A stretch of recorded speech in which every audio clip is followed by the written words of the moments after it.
भक्ति वेदांत स्वामी श्री श्री राधा राज बिहारी चरण कमल सेवकम श्रीमद भक्ति वेदांत स्वामी शिष्य प्यार। हरे कृष्ण माता जी दंडवत प्रणाम सभी को। हरे कृष्णा दंडवत प्रणाम।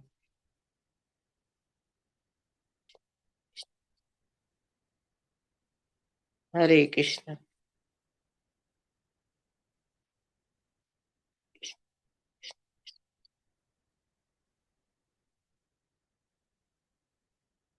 हरे कृष्ण माता जी दंडवत प्रणाम।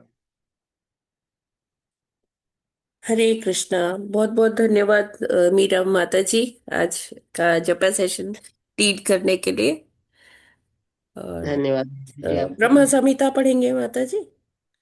जी माता जी इसमें करेंगे स्क्रीन में। हाँ, मैं कर रही हूँ जी। जी हरे कृष्ण कृष्ण माता जी कृष्ण। विजिबल है? जी जी माता जी चल रहा है, अभी स्टार्ट होने वाला है। अच्छा। हरे अच्छा। कृष्ण कृष्ण हरे कृष्ण कृष्ण राम राम। हरे कृष्ण माता जी आया, विजिबल है? जी जी माता जी। हाँ, स्टार्ट कीजिए। जी श्री ब्रह्म संहिता। ईश्वरः परमः कृष्णः सच्चिदानंद विग्रहः नादिरादि गोविंद सर्वकारण कारणम् चिंतामणि प्रकर्षद्मशु कल्पवृक्ष लक्षावितो वितेषु सुरभीरभिपालयन्तम् लक्ष्मीसहस्रशतसम्भ्रम सेव्यमानम् गोविन्दमादिपुरुषं तमहं भजामि वेणुं क्वणन्तमरविन्दलया वरविन्ददलायताक्षं ब्रह्मावतं समसिताम्बुदसुन्दरङ्गम् कन्दर्पकोटिकमनीयविशेषशोभम् गोविन्दमादिपुरुषं तमहं भजामि आलोलचन्द्र कलशद्वन माल्यवंशी रत्नागन्ध प्रणयकेलिकलविलासं श्यामं विभङ्गललितं नित्यप्रकाशं गोविन्दमादिपुरुषं तमहं भजामि अङ्गानि यस्य सकलेन्द्रियवित्तिमन्ति पश्यन्ति पन्ति कलयन्ति क्षीरं जगन्ति आनन्दचिन्मयदुज्ज्वलविहग्रहस्य गोविन्दमादिपुरुषं तमहं भजामि। हो गया माता जी। बहुत बहुत हरे कृष्ण। धन्यवाद माता जी। हरे कृष्णा सभी को दंडवत प्रणाम। धन्यवाद माता जी आपको सेवा हरि देने के लिए। बोल। हरे तो सभी डिवोटीज का बहुत बहुत हार्दिक अभिनंदन है आज के इस्कॉन उदय के प्रातःकालीन जप सत्र में। हरे कृष्णा। हरे कृष्ण माता जी दंडवत हरे प्रणाम। कृष्ण हरे माता जी कृष्ण दंडवत हरे माता जी प्रणाम। कृष्णा। दंडवत प्रणाम। हरे कृष्ण माता जी दंडवत प्रणाम। हरे कृष्ण माता जी दंडवत प्रणाम, सभी को दंडवत प्रणाम। हरे कृष्ण माता जी दंडवत प्रणाम। दंडवत प्रणाम। हरे कृष्णा सभी हरे भक्त। कृष्ण माता जी, सभी माता जी प्रभु जी को दंडवत प्रणाम। हरे कृष्णा। तो आगे बढ़ते हैं अपने नेक्स्ट सेगमेंट, जो प्रभुपाद जी का कोट है। प्रभुपाद जी क्या संदेश देते हैं आज? आज है 17 जनवरी। प्रभुपाद जी कहते हैं, एक धोखेबाज शिक्षक का स्थान ले रहा है, इसलिए पूरा संसार अधोगति को जा रहा है। आप दूसरे को धोखा दे सकते हैं। मैं भक्तों की वेशभूषा में हूं, किंतु आपका चरित्र कैसा है, आपके सच्चे सिद्धांत क्या है, उसे जांचना होगा। उसे सच्चा शिक्षक कहा जाता है। हवाई, 17 जनवरी 1974। तो यहाँ पर प्रभुपाद जी बता रहे हैं कि किस प्रकार एक चीटर जो है वो टीचर का स्थान लेता जा रहा है। टीचर के पद पर एक चीटर आज बैठ गया है। कलयुग का ऐसा प्रभाव हो गया है कि जो टीचर है वो ही चीटर बन गया है। तो प्रभुपाद जी यहाँ बताते हैं कि कैसे जो एक शिक्षक है वो तो वो होना चाहिए जो किसी प्रामाणिक गुरु से दीक्षित हो, जो किसी एक प्रामाणिक गुरु से के अंडर में जिसने ट्रेनिंग लिया हो, है ना। और उसने वो सारी जो गुरु अपने शिष्य की परीक्षाएं लेता है वो सारी उसने उत्तीर्ण की हो, तब जाकर वो शिक्षक के पद पर या गुरु के पद पर आसीन हो सकता है। उसके बिना उसे टीचर बनने का कोई भी वो हक नहीं है, अधिकार नहीं है ना। तो जो चीटर है वो कौन है? वो एक ऐसा कह सकते हैं गुरु के डिस्गाइज में है, ऐसा बहरूपिया है जिसने गुरु का चोला ओढ़ रखा है। उसके पास कोई क्वालिफिकेशन नहीं है वो टीचर बनने का, है ना। तो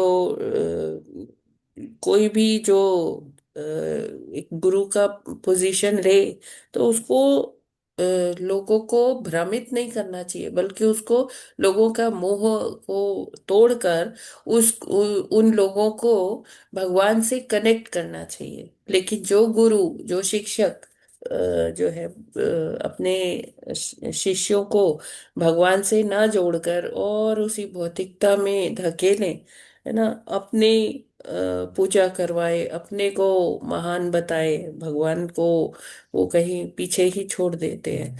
तो ऐसे जो शिक्षक हैं वो शिक्षक नहीं है, वो कौन है? धोखेबाज है। अब ये प्रश्न आता है कि ऐसा होता क्यों है ना। लोग इतना अधोगति को क्यों प्राप्त होते हैं कि ये टीचर से चीटर बन जाते हैं? ऐसा होता क्यों है? क्योंकि कलयुग का प्रभाव है और ये भौतिक जगत है जो पतित आत्माओं से भरा हुआ है ना। और सबके अंदर स्वामित्व जताने की बहुत बहुत ऐसी इच्छा है, तभी हम लोग यहाँ पर आए हुए हैं।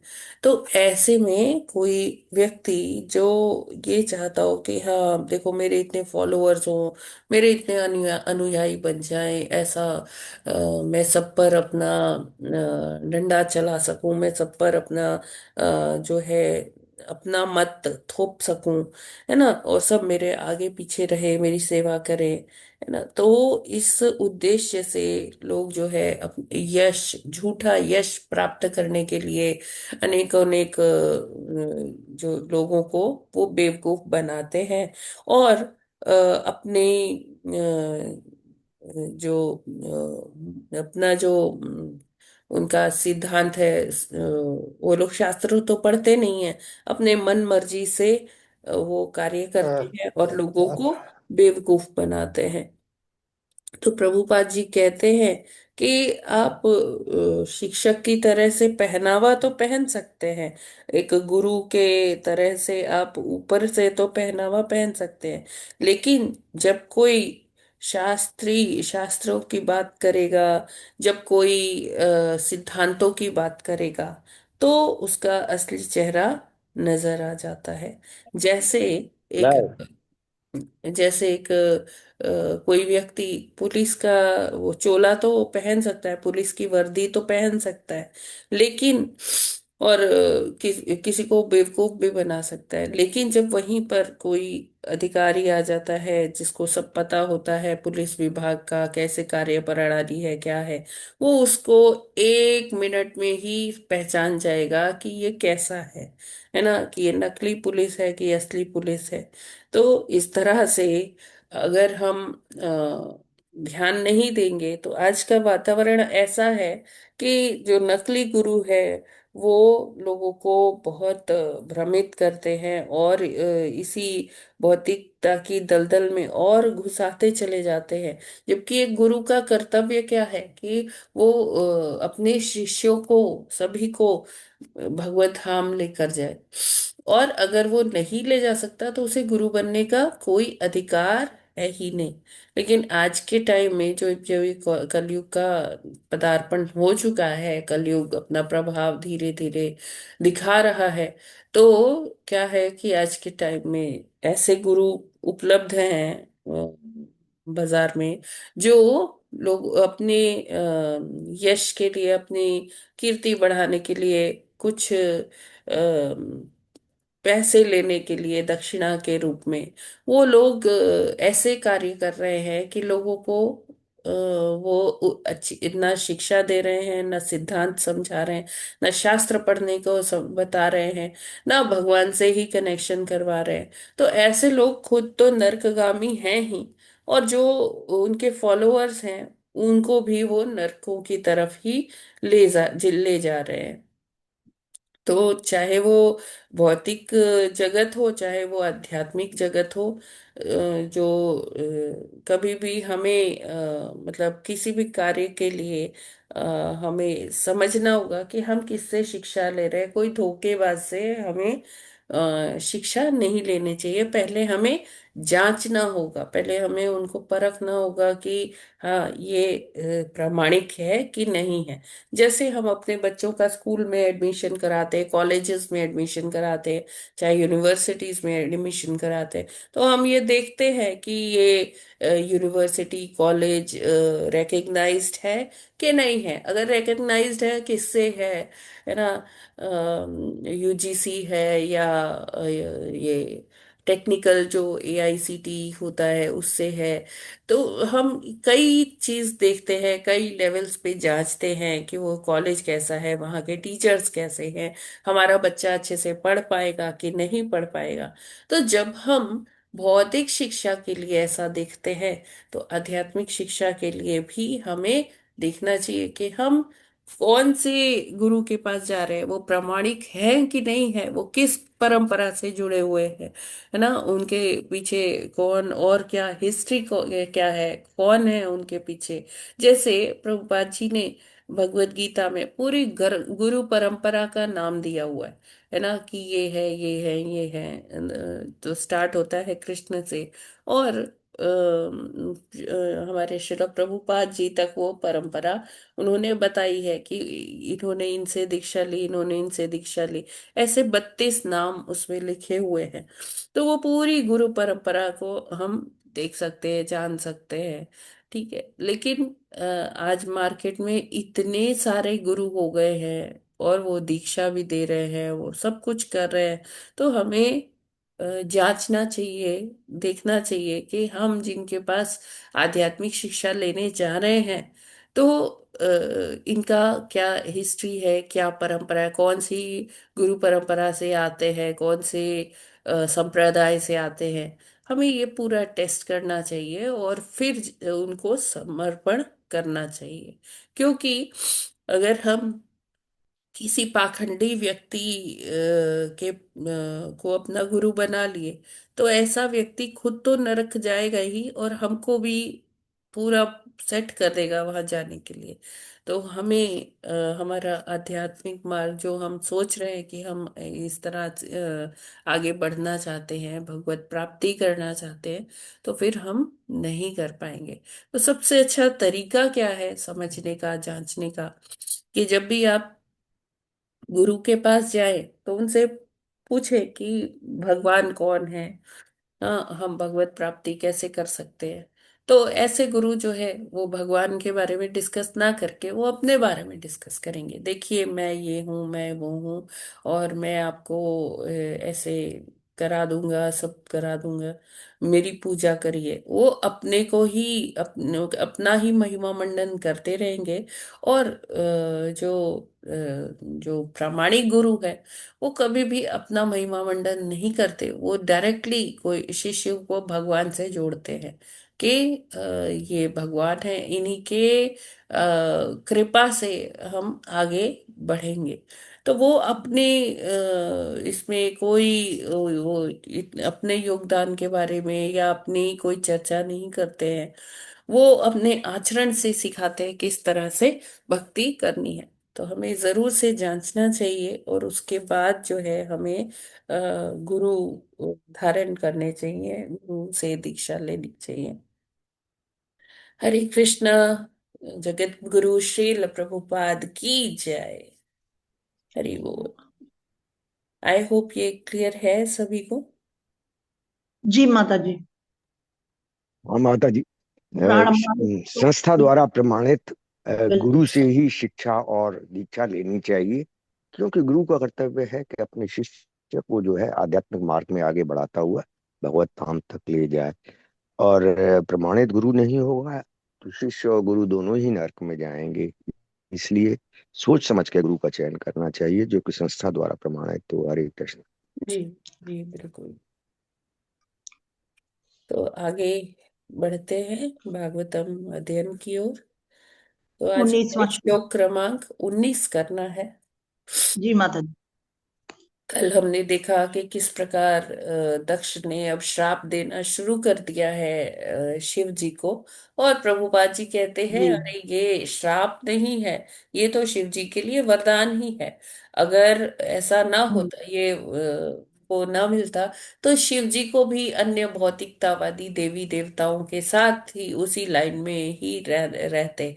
ऐसे तो शिव जी उनके स्तर से काफी ऊपर हो गए हैं। तो ये श्राप नहीं, ये शिव जी के लिए वरदान है। वरदान। हरे कृष्णा। यस, आज किसका टर्न है? टीम भरत। माता जी पूरा टीम का। हाँ जी, स्टार्ट जी। कीजिए माता जी। 19वां श्लोक। निषीध्यमानः ससदस्य मुख्यैर्दक्षो गिरित्राय विसृज्य शापम् तस्माद्विनिष्क्रम्य विवृध्य मन्युर्जगाम कौरव्य निजं निकेतनम्। हरे कृष्णा। हरे कृष्णा। सभी को सादर प्रणाम। निषेध्यमानः सा सदस्य मुख्ये दक्षो गिरित्राय विसृज्य शापम् तस्माद्विनिष्क्रम्य विवृध्य मन्यु जंगाम कौरव्य निजं निकेतनम्। हरे कृष्णा। हरे कृष्ण। निषीध्यमानः ससदस्य मुख्य दक्षो गिरित्राय विषिज्य शापम् तस्माद्निष्क्रम्य विविधमन्युर्जगाम कौरव्य निजं निकेतम्। हरे कृष्ण। सभी को दंडवत। हरे कृष्णा। निषिध्यमाना ससदस्य मुखेर्दक्षो गिरित्राय विसर्ज्य शापम् तस्माद्विनिष्क्रम्य विरुध्य मन्युर्जगाम कौरव्य निजं निकेतनम्। हरे कृष्णा। माता जी दंडवत प्रणाम। सभी भक्तों को सादर प्रणाम। हरे कृष्णा। हरे हरे कृष्णा। कृष्ण।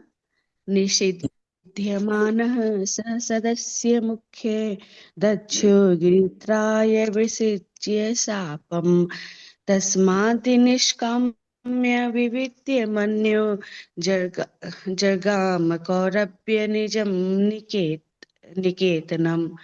हरे कृष्णा। हरे कृष्णा। सभी माताओं प्रभु जी के दंडवत प्रणाम चरणों में।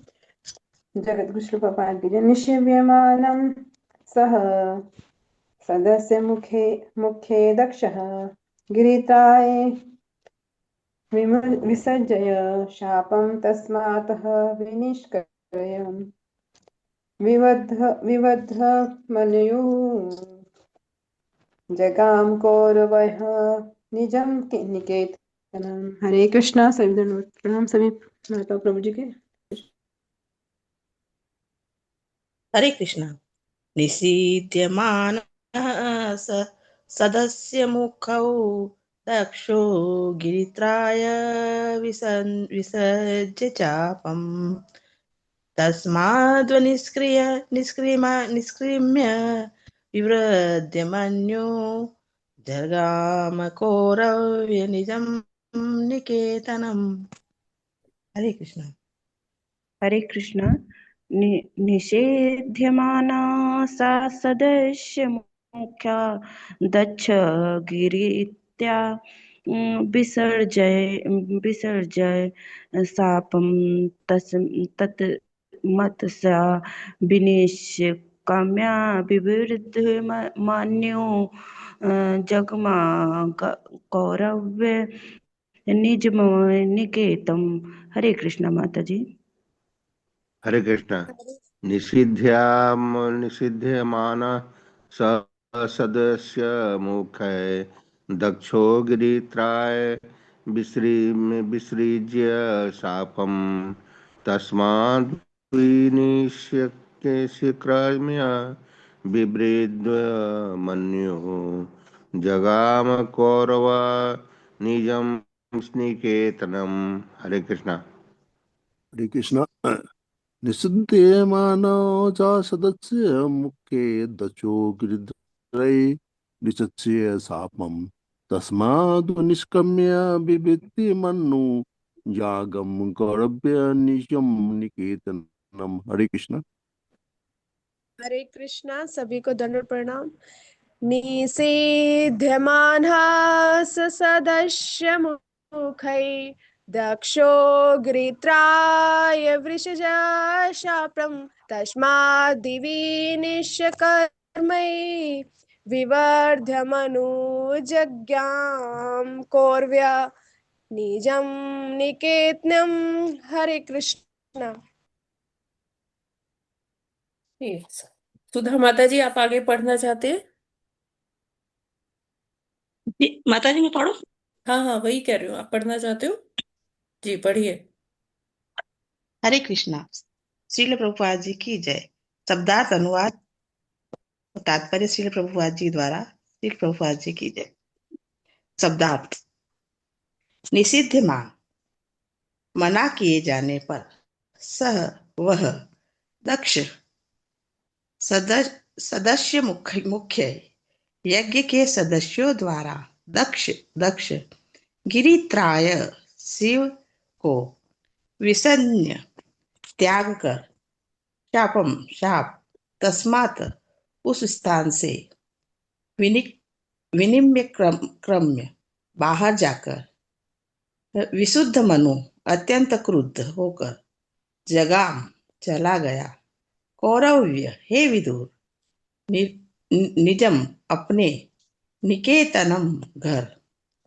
मैत्रेय ने आगे कहा, हे विदुर उस यज्ञ के सभासदों द्वारा मना किए जाने पर भी दक्ष क्रोध में आकर शिव जी को शाप देता रहा और फिर सभा त्याग कर अपने घर चल गया। तात्पर्य। क्रोध इतना बुरा होता है कि दक्ष जैसे महापुरुष भी क्रोध के कारण यज्ञ स्थल को, जिसकी अध्यक्षता ब्रह्मा जी कर रहे थे और जहां समस्त ऋषि तथा पवित्र एवं साधु पुरुष एकत्र थे, छोड़कर चला गया। उस सबों ने उससे न जाने के लिए अनुरोध किया, किंतु वह क्रुद्ध होकर वह सोचते हुए चला गया कि यह शुभ स्थल मेरे योग्य नहीं है। अपने उच्च पद के कारण गर्वित होकर उसने सोचा कि उसके अनुसार कोई भी उससे बड़ा नहीं है। ऐसा प्रतीत होता है कि ब्रह्मा समेत सभी सभासदों ने उससे क्रोध न करने तथा सभा को न छोड़ने का अनुरोध किया, किंतु तो भी वह चला गया। निष्ठुर क्रोध का यही परिणाम होता है। इसलिए भगवत गीता में उपदेश दिया गया है कि जो मनुष्य आध्यात्मिक चेतना में ठोस उन्नति करना चाहता है, उसे लोभ, क्रोध तथा काम, इन तीनों से बचना चाहिए। वास्तव में हम समझ सकते हैं कि ये तीनों मनुष्य को पागल बना देते हैं, भले ही वह दक्ष जैसा महापुरुष ही क्यों न हो। दक्ष का नाम ही यह बताता है कि वह समस्त भौतिक कार्यकलापों में पटु दक्ष था, किंतु शिव जैसे परम साधु पुरुष के प्रति घृणा के कारण वह काम, क्रोध तथा लोभ, इन तीनों शत्रुओं का शिकार बन गया। इसलिए भगवान चैतन्य ने उपदेश दिया है कि कोई वैष्णवत्व का अपमान कभी न करे। उन्होंने वैष्णव के प्रति किए गए अपराधों की तुलना प्रमत्त हाथी प्रमत्त हाथी से की। जिस प्रकार प्रमत्त हाथी कुछ भी कर सकता है, उसी तरह जब कोई व्यक्ति किसी वैष्णव का अपमान कर सकता है, तो वह कोई घृणित घृणित से घृणित कार्य भी कर सकता है। हरे कृष्णा। सभी को दंडवत प्रणाम। हरे धन्यवाद माता कृष्णा जी। माता जी, बहुत बहुत धन्यवाद आपका, सुधा माता जी। तो यहाँ पर मैत्री मुनि बताते हैं विदुर जी को कि किस प्रकार उस सभा में दक्ष श्राप देता रहा शिव को। जो वरिष्ठ लोग थे उनके मना करने के बाद भी वो शिव जी को श्राप देता जा रहा था, और इतना प्रमत्त हो गया, इतना अहंकारी हो गया कि वो सभा को त्याग कर भी चला गया। सभा की अध्यक्षता कौन कर रहे थे? ब्रह्मा जी कर रहे थे। और जो ब्रह्मा जी उसके पिता भी हैं दक्ष के, तब भी वो उसने ये नहीं सोचा कि हाँ मेरे पिताजी की अध्यक्षता में ये चल रहा है, मैं यहाँ से जाऊंगा तो अच्छा नहीं लगेगा। देखिए, कल भी हमने डिस्कस किया था कि जब ऐसा कोई अपने पद प्रतिष्ठा का कोई मान होता है, अपनी यश को बढ़ाने का हम सोचते रहते हैं कि देखो मेरा सम्मान होना चाहिए, कोई मेरा अपमान ना कर दे, या किसी चीज की कामना होती है कि मुझे ये मिल जाए वो मिल जाए, तो इन्हीं सब चीजों से क्रोध उत्पन्न होता है। मतलब जब ये काम की उत्पन्न होता है, उसके बाद काम से ही क्रोध का जन्म होता है। क्रोध जब आता है तो व्यक्ति की बुद्धि जो है वो दूषित हो जाती है, वो विपरीत काम करने लगती है, यानी कि वो मन के अध्यक्षता में फिर कार्य करने लगती है। और ऐसी बुद्धि जब हो जाती है तो विवेक काम नहीं करता है। हमें सही गलत का पता नहीं चलता है कि हम जो बोल रहे हैं वो सही बोल रहे हैं कि नहीं बोल रहे हैं, या हम जो कार्य कर रहे हैं, जो क्रिया है वो सही हो रही है कि नहीं हो रही है हमारे द्वारा। तो हमें उस समय का समझ नहीं आता। इसीलिए जैसे कहते ना कि जब क्रोध आए तो हमें मौन हो जाना चाहिए, हमें बोलना नहीं चाहिए, क्योंकि हमें ये समझ नहीं आता कि हम क्या बोल रहे हैं। बाद में हमें उस पे रिग्रेट करना पड़ता है, पछताना पड़ता है। तो यहाँ पर यही हो रहा था कि वो जो दक्ष था वो यज्ञ स्थल से जो वहां से छोड़कर चला जाता है, और शिव जी को उसने इतना कुछ बोला। और वहां जो लोग थे उनके मना करने के बाद भी उसने अ, कुछ भी, मतलब अपने अभिमान में, अपने अहंकार में उसने किसी की बात नहीं सुनी और वो वहां से चला गया। तो यहाँ प्रभुपाद जी कहते हैं, देखिए, अपने उच्च पद के कारण गर्वित होकर उसने सोचा कि उसके अनुसार कोई भी उससे बड़ा नहीं है। ऐसा प्रतीत होता है कि ब्रह्मा समेत सभी सभासदों ने उसके क्रोध न करने तथा सभा को न छोड़ने का अनुरोध किया, किंतु तो भी वह चला गया। तो ये जो है ये किस लिए, कैसे ये ऐसा कैसे हो गया, इतनी कैसे हो गया कि वो ब्रह्मा जी की अध्यक्षता में जो सभा चल रही थी वो छोड़कर कैसे चला गया? तो ये क्या है? निष्ठुर क्रोध का यही परिणाम होता है। इसलिए भगवत गीता में उपदेश दिया गया है कि जो मनुष्य आध्यात्मिक चेतना में ठोस उन्नति करना चाहता है, उसे लोभ, क्रोध तथा काम, इन तीन से बचना चाहिए, है ना। तो यहाँ पर प्रभुपाद जी बताते हैं कि क्रोध क्या है, कैसा है? निष्ठुर है। ये किसी के लिए इसके मन में दया भाव नहीं है। क्रोध जब आता है तो फिर व्यक्ति बड़ा छोटा, है ना, कौन सीनियर है कौन जूनियर है, ये सब भूल जाता है, और अपने क्रोध के वशीभूत होकर वो क्या क्रिया करता है, क्या वाणी बोलता है, ये हम नहीं जान सकते। इसीलिए जब क्रोध आता है तो उसको शांत करने का तरीका क्या है कि मतलब जो शास्त्रों को पढ़ते हैं वो तो ये जानते हैं कि ये जो क्रोध है ये एक वेग है, हमें इससे बचना चाहिए, है ना। और देखिए, हम चाहे अभी इतना शास्त्र में पटु ना हो, लेकिन हम प्रयास कर सकते हैं कि हम क्रोध से कैसे बचे। हम जब तक हम अपने देहात्म बोध में रहते हैं, मतलब कि हम अपने आप को ये शरीर समझते हैं, तो हमें लगता है कि देखो मेरा मान, मेरा अपमान, मुझे ये जो मैं चाहता हूँ ये नहीं मिल रहा, फ्रस्ट्रेट हो जाते हैं, इसलिए मुझे क्रोध आ रहा है। तो हमें धीरे धीरे, एकदम से नहीं होगा, लेकिन धीरे धीरे अगर हम प्रैक्टिस करेंगे, हम अपने आप को अपने मन से पृथक कर ले, अलग कर ले, कि गुस्सा आ रहा है ना, हाँ तो ये मेरे मन को गुस्सा आ रहा है, मुझे गुस्सा नहीं आ रहा है ना। तो मैं तो कौन हूँ? मैं तो भगवान की संतान हूँ।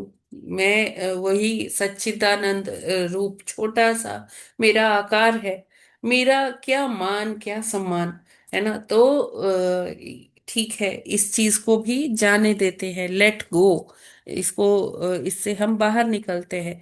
तो ऐसा देखिए, पहली बार में ही नहीं हो पाएगा। इसको हम प्रैक्टिस करेंगे, बार बार प्रैक्टिस करेंगे कि ये मेरे मन है जो जिसको क्रोध आ रहा है। ये मन जो है बड़ा अहंकारी है, इसको अपने अभिमान की बड़ी, अपने मान की बड़ी चिंता है। तो जब हम अपने आप को अपने मन से, अपने शरीर से अलग कर लेंगे ना, तो फिर क्या होगा कि हम जब अपनी जो हमारी एक्चुअल पहचान है, हम जब उसे जानने का प्रयास करेंगे। इजी नहीं है ये, लेकिन प्रयास करेंगे, प्रैक्टिस करेंगे तो आराम से कुछ टाइम में, कुछ साल में हो जाएगा। तो हमें अपने क्रोध पर विजय प्राप्त करनी है ना। वरना दक्ष जैसा, जो इतना महान, इतना बड़ा प्रजापति था, भौतिक कार्यों में बहुत पटु था अपने नाम की तरह, लेकिन केवल जो उसने क्रोध किया शिव जी के प्रति, वैष्णव अपराध किया, तो उसके कारण उसके उसको वो अधोगति को प्राप्त हुआ। भगवान एक समय अपने लिए, आप उनको मतलब कुछ अगर कह दें, या आप उनको कोई सेवा में कोई त्रुटि हो जाए, तो भगवान वो माफ कर देते हैं, भगवान को उतना फर्क ही नहीं पड़ता। लेकिन अगर कोई उनके भक्तों को कुछ हानि पहुंचाए या उनको कुछ अपशब्द बोले, तो वो भगवान फिर उनको वो बर्दाश्त नहीं होता। तो हमें वैष्णव अपराध करने से बचना चाहिए। वैष्णव अपराध ऐसा होता है कि अगर किसी सामने कोई वैष्णव है, उनके प्रति हमने अपराध नहीं भी किया और उनको ऐसा प्रतीत हुआ कि इन्होंने अपराध किया, तब भी जो है हमें उसके जो कॉन्सिक्वेंसेस हैं वो भोगने पड़ते हैं। तो इसमें एक कथा दी है। रूप गोस्वामी एक बार ध्यानमग्न चिंतन में बैठे हुए थे, और वो कुछ लीला देख रहे थे भगवान की, कि निकुंज में भगवान और श्रीमती राधा रानी वो विचरण कर रहे हैं। तो अचानक राधा रानी देखती है कि वो पुष्प उनको बहुत अच्छा लगता है, तो वो कृष्ण से कहती है कि मेरे को ये पुष्प चाहिए। तो लेकिन डाल बहुत ऊंची थी, तो कृष्ण जी ने क्या किया, वो डाल को हाथ से पकड़ लिया, और उन्होंने कहा कि अभी आप फूल ले लीजिए, पुष्प तोड़ लीजिए। तो राधा रानी जब पुष्प चुनने लगती हैं, तो क्या होता है कि कृष्ण कौतूहलवश, मतलब ऐसे मजाक मजाक में, वो क्या करते हैं, वो डाल को अपने हाथ से छोड़ देते हैं, ढीला छोड़ देते हैं थोड़ा सा। तो राधा रानी क्या कर होती, क्योंकि पुष्प चुन रही होती हैं, तो वो लटक जाती है, डाल ऊपर हो जाती है और वो लटक जाती है। और ये जब देख रहे हैं, चिंतन कर रहे हैं, तो रूप गोस्वामी वो तो एक पेड़ के नीचे बैठकर चिंतन कर रहे हैं, तो वो ये अपने अंतर मन में जब देख रहे हैं, और इनको हंसी आ जाती है, हाँ वो मुस्कुराने लगते हैं, थोड़ा हंसने लगते हैं। तो जब ये तो चिंतन कर रहे थे, इनको पता नहीं था उनके सामने से कौन जा रहा है, कौन आ रहा है। तो उनके सामने से उसी समय एक बहुत महान वैष्णव जा रहे थे, जो मतलब जिनका शरीर जो है टेढ़ा हो गया था, उनकी हड्डियां डिफॉर्म हो चुकी थी। तो वो मतलब ऐसे टेढ़े टेढ़े से चल रहे थे। तो उन्होंने देखा कि ये व्यक्ति हंस रहा है, मेरे ही ऊपर हंस रहा होगा। और वो वैष्णव ऐसा सोचे कि ये जो रूप गोस्वामी हैं, ये देखो कि कितने मेरी शरीर का ऐसा बनावट है, तो इनका इतना हो गया, ये इतने अभिमानी हो गए कि मेरे शरीर को, मेरी चाल को देखकर मुझ पर हंस रहे हैं। तो वो उनसे मतलब उनको थोड़ा सा ऐसे लगा।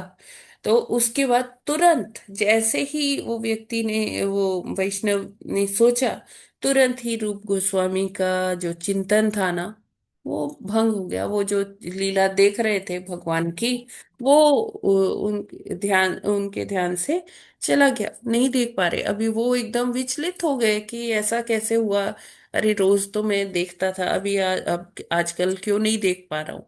तो उन्होंने अपने भाई सनातन गोस्वामी से चर्चा किया कि ऐसे ऐसे हो गया, अचानक मैं लीला देख रहा था, अचानक ही वो लीला चली गई, अब मैं नहीं देख पा रहा हूँ, अब मैं कितना भी ट्राई कर रहा हूँ तो हो ही नहीं रहा है। तो सनातन गोस्वामी उनसे बताते हैं, अपने भाई से, रूप गोस्वामी जी से, कि ऐसा करिए, लगता है कि कोई वैष्णव अपराध हो गया है। तो ऐसा करते हैं, हम जितने भी ये वृंदावन के जितने भी वैष्णव हैं, साधु जन हैं, इनको हम बुलाते हैं, भोज करवाते हैं, उनको प्रसाद पवाते हैं, और हम ट्राई करते हैं कि हम उनको संतुष्ट कर पाए, उनसे माफी भी मांग लेंगे। तो ऐसा ही करते हैं, सबको न्योता देते हैं, सबको बुलाते हैं अपने घर भोज पर। और जब विदाई करते हैं वो साधुओं की, उचित दक्षिणा वगैरह देकर, तो सभी से क्षमा याचना भी करते हैं रूप गोस्वामी जी। लेकिन फिर वो उसके बाद फिर देखते हैं कि फिर अब चलो, मैं अब फिर लीला का चिंतन करूं, अब मैंने सबसे माफी मांग ली है, तो शायद सबने माफ कर ही दिया होगा। तो फिर से नहीं हो पाता, तो अब सनातन गोस्वामी से जब रूप गोस्वामी डिस्कशन करते हैं, तो रूप गोस्वामी कहते हैं कि इसका मतलब कि कोई तो है जो रह गया है, जो भोज में आया नहीं। तो फिर पता करवाते हैं, सब शिष्यों को भेजते हैं। तो पता चलता है कि हाँ, एक महापुरुष है, एक वैष्णव है जो नहीं आए। तो उनको वो लेके आते हैं गुरु की आज्ञा अनुसार। तो वहां पर उनसे, उनको बैठाते हैं, उनका उचित सम्मान करते हैं, उनके पांव पखारते हैं, और फिर उनको बढ़िया प्रसाद पवाते हैं, और उनसे क्षमा याचना करते हैं रूप गोस्वामी। तो उसके बाद और वो वैष्णव को भी उनके चिंतन में पता चल गया कि ये मेरे ऊपर नहीं हंस रहे थे, ये तो कुछ अपने भगवान की लीला देख रहे थे तो हंस रहे थे। तो वो उनको बहुत मतलब उनके साथ बहुत प्रेम पूर्वक व्यवहार करते हैं। और वहां से जब जाते हैं तो रूप गोस्वामी फिर क्षमा याचना करते हैं। तो उसके बाद जब रूप गोस्वामी फिर चिंतन करते हैं, तो उनको भगवान की लीलाओं का चिंतन होता है, देख पा रहे हैं अब वो लीलाएं। तो इस ये ऐसा होता है वैष्णव अपराध कि, तो जैसे रूप गोस्वामी जी ने कोई अपराध नहीं किया, लेकिन सामने वाले वैष्णव ने सोच लिया कि हाँ, इसने ऐसा किया, तो क्या होता है, तब भी जो है वैष्णव अपराध होता है। तो हमें हमेशा ही बहुत सरल और बहुत विनम्र होना चाहिए। जहाँ भी हमें वैष्णव मिले, एक हमें उनका हमेशा कृतज्ञता व्यक्त करनी चाहिए। और हमेशा हमें वैष्णवों से जो है क्षमा याचना करनी चाहिए, कि अनजाने अनजाने जो भी हमसे भूल हुई है, जो अगर अपराध हो गया है, तो वो हमें अपनी कृपा दें, हमें अपनी जो मतलब ये जो भी अपराध हुए हों हमसे जाने अनजाने में, उससे हमें मुक्त करें। तो इस तरह से, क्योंकि ये जो वैष्णवों के प्रति अपराध है ना, प्रभुपाद जी लिखे हैं कि उन्होंने वैष्णव के प्रति किए गए अपराधों की तुलना प्रमत्त हाथी से की है। किन्होंने की है? चैतन्य महाप्रभु ने की है। चैतन्य महाप्रभु ने उपदेश दिया है कि कोई वैष्णव का कभी अपमान ना करे। तो जो प्रमत्त हाथी होता है उसे पता नहीं चलता कि वो क्या कितना जब चल रहा है अपनी मतवाली चाल में ना, तो वो किधर किधर क्या क्या नुकसान करता हुआ चल रहा है। तो हमें वैसा नहीं बनना है। और हमें हमेशा वैष्णवों से उनका कृतज्ञता व्यक्त करना है कि आपके कारण ही हम जो है कुछ कर पा रहे हैं, और उनसे क्षमा याचना भी करते रहना है। ठीक है, क्लियर है ये? हरे कृष्णा। हाँ माता जी, महान है वैष्णव जो कि भगवान की भक्ति हरि नाम जपने की वजह से इतने उच्च स्तर पर पहुंच जाते हैं कि जाने अनजाने में भी अगर भक्ति हो जाती है, गलती हो जाती है, तो क्षमा याचना करना पड़ता है, जैसे कि रूप गोस्वामी ने के। तो हम लोगों को बहुत सावधान रहना चाहिए। और इसके अलावा हम लोगों को बहुत ही ये अच्छा महसूस करना चाहिए कि जब वैष्णव इतने हायर पोजीशन पे हैं कि उनका भगवान भी उनकी वो करते हैं, तो जप में लगे रहना चाहिए, ताकि वैष्णव के स्तर के हम कहलाएं। और काम क्रोध लोभ ये तीनों ही जो हैं नरक के द्वार हैं। तो मनुष्य को चाहिए कि इनसे बचकर रहे, क्योंकि इनसे आत्मा का पतन होता है। हरे कृष्ण। जी जी, किसी का कोई प्रश्न है क्या? हरे कृष्णा।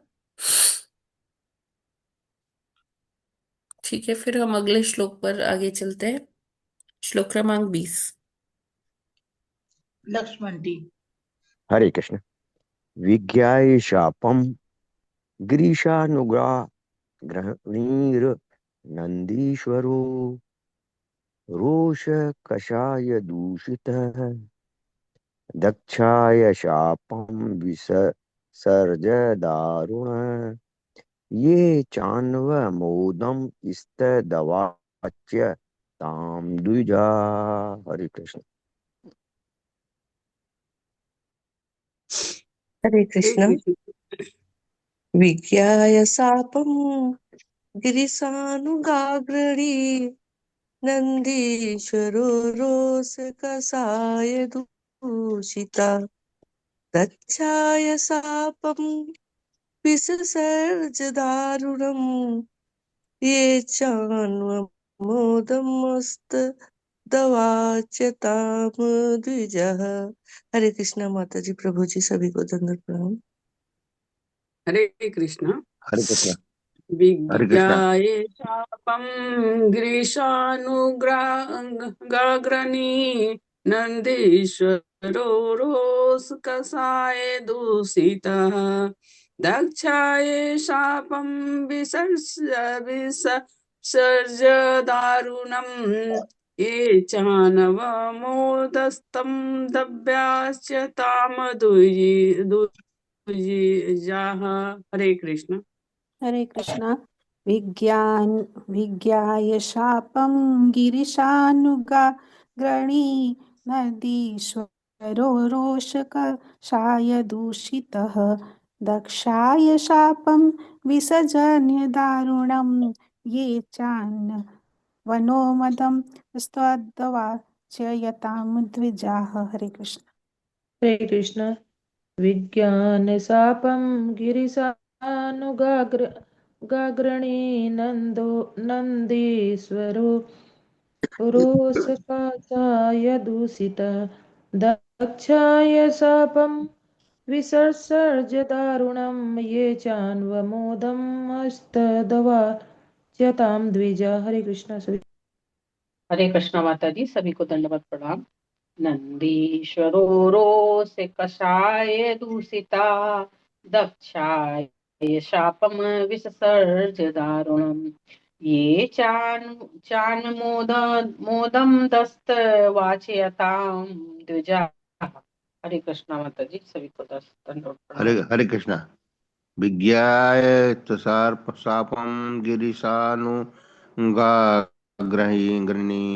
नंदीश्वरो रोष कपा कषाय दूषित दक्षाय शापं विसर्जन विसर्ज दारुणम् ये चान्वमोद मोदनस्तद्वा च्यतां द्विजा।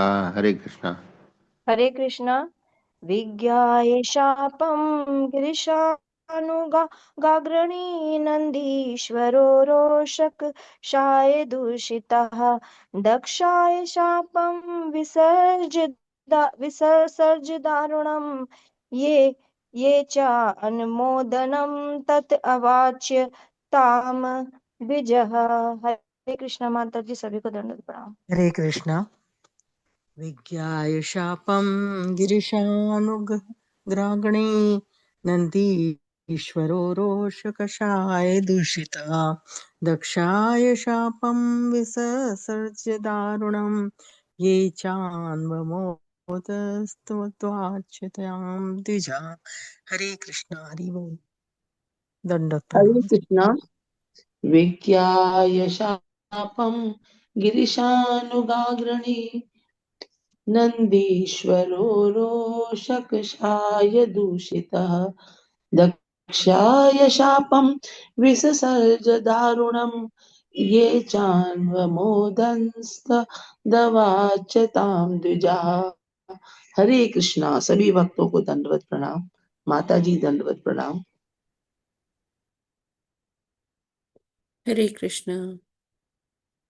हरे कृष्णा। सविता सभी माता। माताओं को जी जी, जी माता पढ़िए पढ़िए, मैं आपको ही बोलना चाह रही थी, पढ़ेंगे आप। जी माता। जगत कुछ प्रभुपाद की जय। विज्ञाय शापं गिरीश अनुग अगर्णी नंदीश्वर आरोष कषाय दूषित दक्षाय शापं विसर्ज दारुणम् ये च अवमोदनं तत् अवाप्य धाम द्विजा। ओ माता जी सॉरी, जी आगे गलत हो गया। पढ़ेंगे माता जी। दक्षाय दूषित दक्षाय शापं विसर्ज दारुण। ये थोड़ा ऊपर, हाँ हाँ ठीक है हाँ माता जी। आगे च पढ़िए। अवमोदं तत् अवाप्य धाम द्विजः। हरे कृष्णा। माता जी दंडवत प्रणाम। सही जी माताओं के जी, प्रभु जी के दंडवत। आगे पढ़ लीजिए। मैं पढ़ूं? हाँ पढ़िए ना जी। जी माता जी। जगत कुछ प्रभुपाद की जय। शब्दार्थ विज्ञाय जानकर, शापम शाप, गिरीश शिव का, अनु अग्रणी प्रमुख पार्षदों में से एक, नंदीश्वर रोष क्रोध, कषाय लाल, दूषित अंध, दक्षाय दक्ष को, शापम शाप, विसर्ज दिया, दारुणम कठोर, ये जिन्होंने च तथा अवमोदनम सहन किया, तद अवाप्यताम शिव को शाप देना, द्विजः ब्राह्मण जन। श्रीमद अभयचरण अरविंद भक्ति वेदांत संप्रदाय की जय। श्रीमद भागवतम महापुराण की जय। श्री उपार्जित अनुवाद एवं तात्पर्य। यह जानकर कि भगवान शिव को शाप दिया गया है, शिव का प्रमुख पार्षद नंदीश्वर अत्यधिक क्रुद्ध हुआ, उसकी आंखें लाल हो गई और उसने दक्ष तथा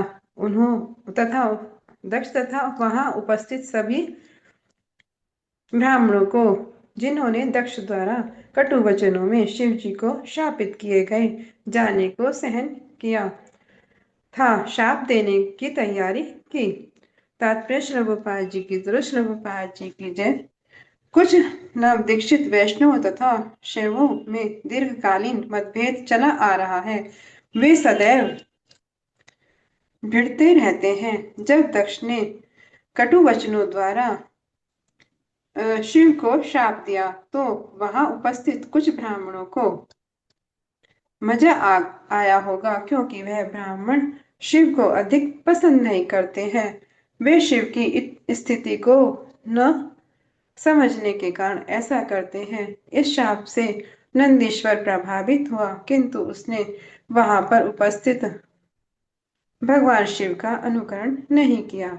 यदि शिव जी चाहते तो वे भी दक्ष को उसी प्रकार शाप दे सकते थे, किंतु वे शांत बने रहे।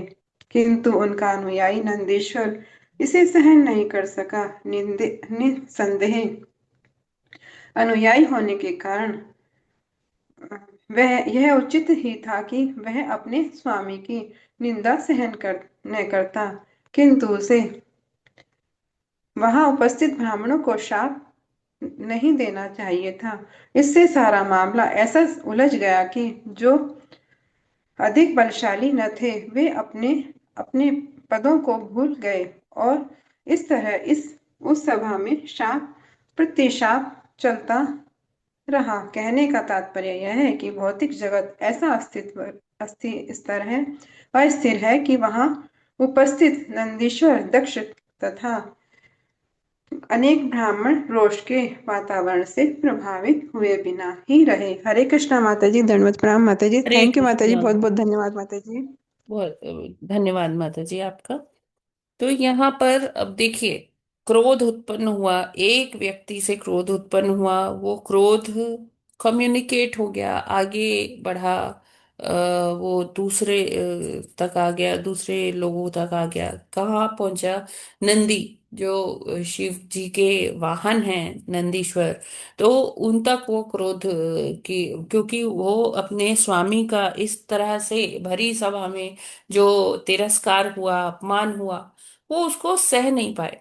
देखिए, शिव जी तो विष पान भी कर लेते हैं। शिव जी में इतना संयम है, इतनी आत्म शक्ति है कि वो कुछ भी वो सहन कर लेते हैं। वो विष का ताप भी सहन कर लेते हैं, वो अपमान का ताप भी सहन कर लेते हैं। क्यों? क्योंकि वो वैष्णव हैं। वो जानते हैं कि जो कुछ भी हो रहा है इसमें भगवान की ही कुछ उनकी मर्जी है, उन्हीं की आज्ञा से, उन्हीं के इशारे से ये सब कुछ जो हो रहा है वो घटित हो रहा है। इसमें कुछ ना कुछ अच्छा जरूर है। शिव जी इस चीज को समझ पा रहे हैं।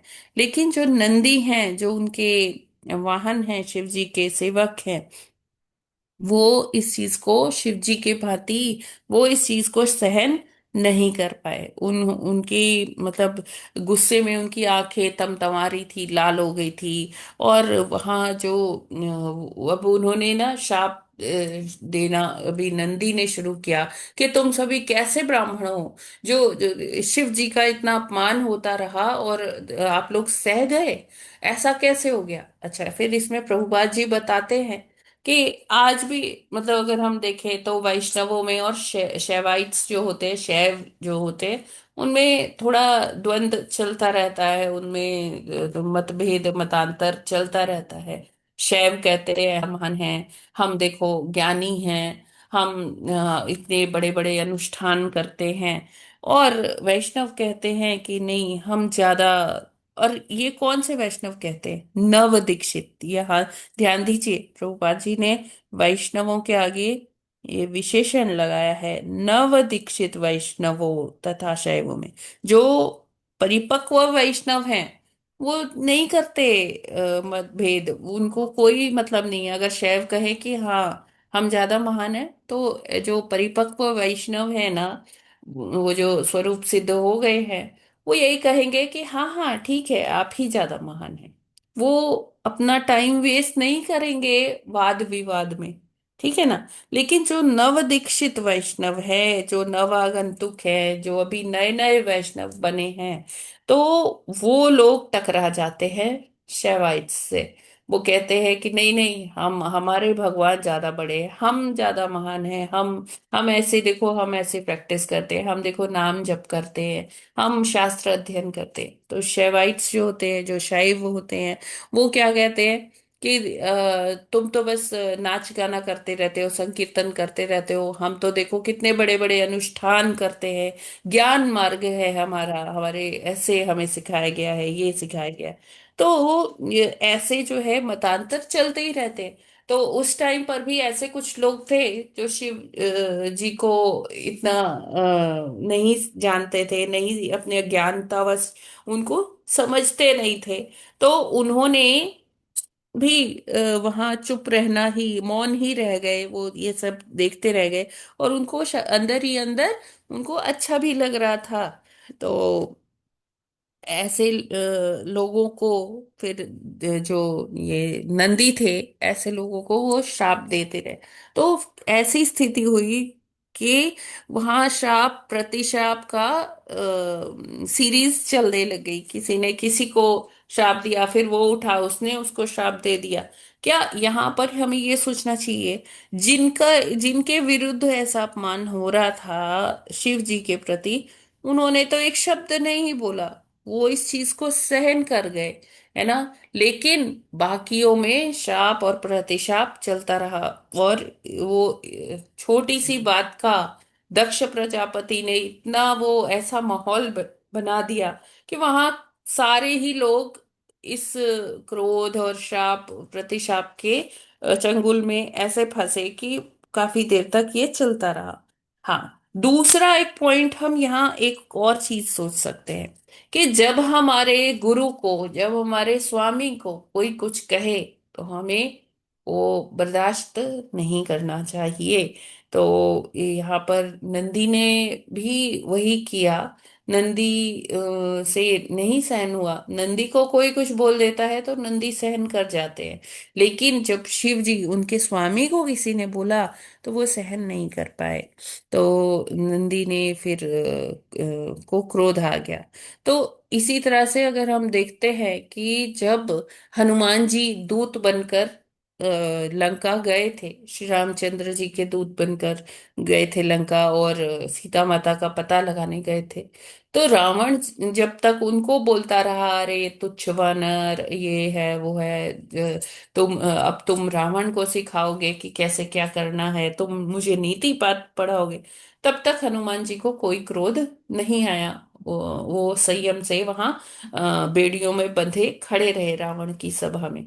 लेकिन जैसे ही रावण ने श्री रामचंद्र जी के प्रति कटु शब्द, अपमानजनक शब्द कहे, तब रावण की इस बात से हनुमान जी को क्रोध आ गया। और उन्होंने अपने क्रोध को बहुत अच्छे तरीके से रीडायरेक्ट किया। एकदम से उन्होंने जैसे जोश में आके ऐसा कुछ नहीं किया। जैसे ही रावण ने उनकी पूंछ में आग लगाने की आज्ञा दी, तब उन्होंने उस क्रोध को लंका दहन करने के लिए उपयोग किया, और इससे अपनी शक्ति का परिचय दिया रावण को, ना। और इस तरह से क्रोध को उन्होंने अच्छे से डायरेक्ट किया। क्रोध आया क्योंकि उन्होंने जो रावण था, उनके स्वामी को जब बोला, तब उन्हें क्रोध अवश्य आया, और उन्होंने उस क्रोध का बहुत अच्छे से सदुपयोग भी किया। ऐसे ही आता है जीव गोस्वामी का वर्णन। जब एक बार केशव कश्मीरी नाम का एक ब्राह्मण जो है वो आता है वृंदावन में, और रूप गोस्वामी को उसे शास्त्रार्थ करने की वो चेष्टा करता है, इच्छा व्यक्त करता है। तो रूप गोस्वामी अंदर ही अंदर ये सोचते हैं कि क्या फायदा होगा इतना इससे शास्त्रार्थ करने का, ये तो बहुत अभिमानी है। तो ठीक है, मैं अपना टाइम वेस्ट क्यों करूं इस अभिमानी के चक्कर में।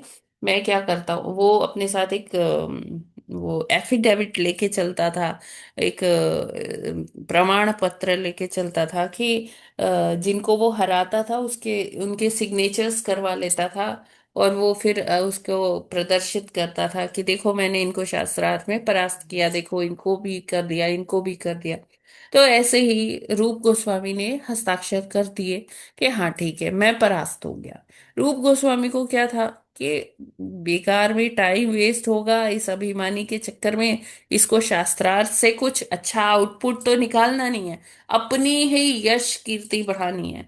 तो ठीक है, मैं अपना हरि नाम कर लेता हूँ, मेरे पास वैसे ही बहुत कम समय होता है, ट्रांसलेशन भी करनी होती है, सब कुछ करना होता है, अपना जब भी करना होता है। तो उन्होंने कहा कि ठीक है, मैं ये टाइम वेस्ट नहीं करूंगा, लो भाई, ले जाओ, मैं हस्ताक्षर करता हूँ, मैं तुमसे परास्त हो गया। अभी वो बड़ा खुशी खुशी जा रहा होता है, तो जीव गोस्वामी उसको मिलते हैं। कहते हैं गुरु से आप क्या शास्त्रार्थ करना चाहते हैं, आप गुरु के शिष्य से तो पहले कर लो।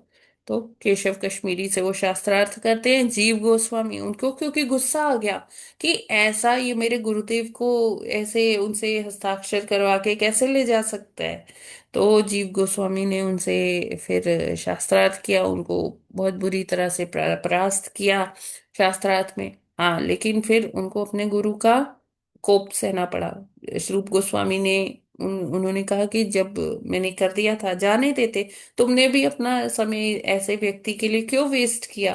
तो कभी कभी संयम रखना पड़ता है। फिर उन्होंने उनको रूप गोस्वामी ने जीव गोस्वामी को आज्ञा दी कि आप जाओ, या आप वृंदावन में नहीं रह सकते, आप यहाँ से चले जाओ, किधर और चले जाओ।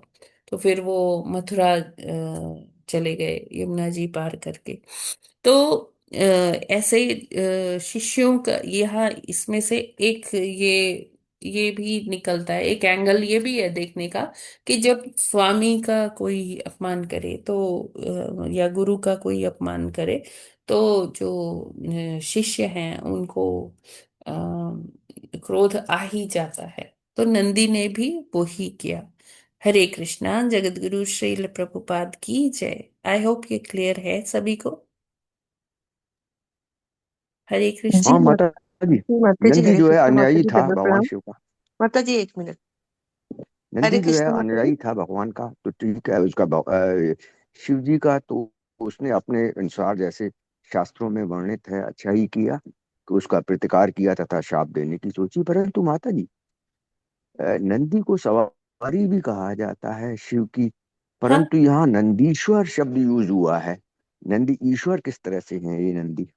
हाँ, नंदीश्वर भगवान भोलेनाथ जी को ही कहा जाता है, उनका नाम है नंदी के ईश्वर अर्थात शिव जी, अगर हम समास देखें यहाँ पर। माता जी इसमें आया इसका अनुयायी नंदीश्वर इसे सहन नहीं कर सका, हाँ, वो तो नंदी के उनको लिए नंदीश्वर नंदीश्वर कहा ही है। कहते हैं ज्यादातर, मतलब आम भाषा में उनको नंदीश्वर कहते हैं। मतलब यहाँ नंदी ही है, नंदीश्वर वैसे शिव जी हो गए। ठीक है। अच्छा, हम्म। हाँ इसलिए माता जी नंदी के लिए आया ना शब्द, इसलिए जी पूछा जी जी मैंने। जी। और लोग पूछते भी हैं तो हरे कृष्ण। यस, रूपवती कीर्तिदा माता जी। जी माता जी हरे कृष्णा। माता जी दंडवत प्रणाम। जी।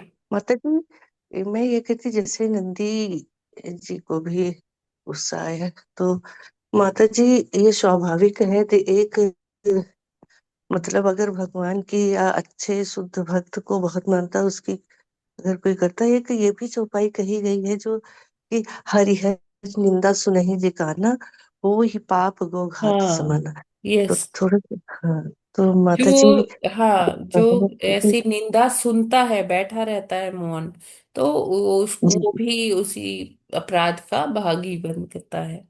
जी। जी, इसका मतलब माता जी यही है, हमको अगर कोई मानता है उसका विरोध करना चाहिए, नहीं मानता तो उस जगह से हमें चले चले आना जाना चाहिए। चाहिए। जी। जी बिल्कुल जी। मैडम। हरे कृष्णा माता जी हरे दंडवत। कृष्णा। यस, और कोई प्रश्न? हरे कृष्णा। किसी और का कोई प्रश्न है क्या इससे संबंधित? ठीक है, तो फिर हम लोग आज यहीं पर विराम करते हैं। ग्रंथराज श्रीमद् भागवतम की जय। जगत गुरु श्रील प्रभुपाद की जय। की जय। नवों हरिदास ठाकुर की जय।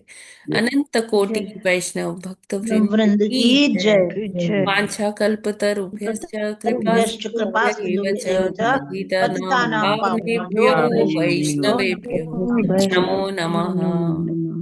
तो हरे कृष्णा हरे मत कृष्णा। कल हरे कृष्ण किसका जप माता जी, रहेगा? सभी को माता जी दंडवत 18 प्रणाम। जनवरी है, कल किसका जप होगा? कोई तो बोल रहे थे। आपृच्छामपहतं यत्र गंगा। हरे हरे कृष्णा। हाँ, यस सुमन माता जी। पूनम माता जी का है। अच्छा, कल पूनम माता जी का है। ठीक है ठीक है। यस, थैंक यू माता जी। ठीक है, तो फिर हम लोग आज का ये सत्र यहीं पर विराम करते हैं। हरे हरे कृष्ण। हरे कृष्णा माता जी हरे दंडवत हरे कृष्ण प्रणाम। माता कृष्णा जी, सभी को माता जी सादर सभी प्रणाम। को दंडवत प्रणाम। हरे कृष्णा हरे माता जी कृष्ण माता दंडवत जी प्रणाम। दंडवत प्रणाम। हरे कृष्ण। पतितानां पावनेभ्यो वैष्णवेभ्यो